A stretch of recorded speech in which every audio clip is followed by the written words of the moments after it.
باسم رب الكون أسرجت القوافي وبحرة عذب الفرايد في ضفافي نحو عالينا المقام والكفو عند الطلب تلقاه حاضر. انثر القيفان في ميقاف سامي محفله للعز والجود السلامي هم كرام من كرام وارثين المجد كابر بعد كابر.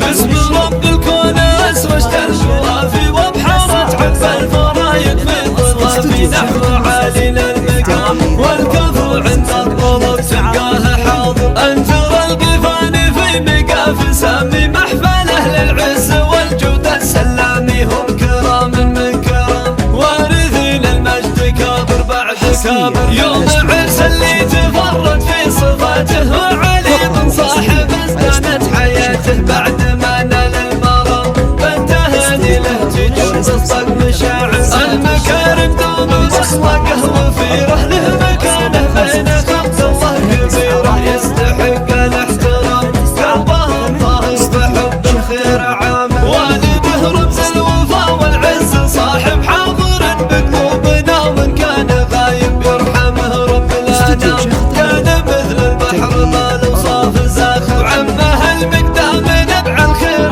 طالع شهم عند الجود ما يمنعه مانع فالعطا مثل الغمام سيرته تلقى به الخير الماثر والنعم باخوانه اصحاب المعالي غالبا اللي دايم يشيل الثقالي والمبادله وسام في دروب المجد طول العمر ساير دوم بذله غايه ما هو وسيله والتفاني نحو من يرعى دليله دوم في الصف الامام من يجيه لاي حاجه يقول امر وراعي الفزعات والنخوه محمد الكرم والجود بوصفه تجسد فارس وكف الهمام والرجوله والطناخه دوم نادر وفي بدر تلقى فريسه الخصال وهمته متوقده في كل حال ما يقصر في المهام بالفعول الطيبه دايم يفعل. باسم رب الكون اسرجت القوافي وبحارة عذب الفرايد في ضفافي نحو عالينا المقام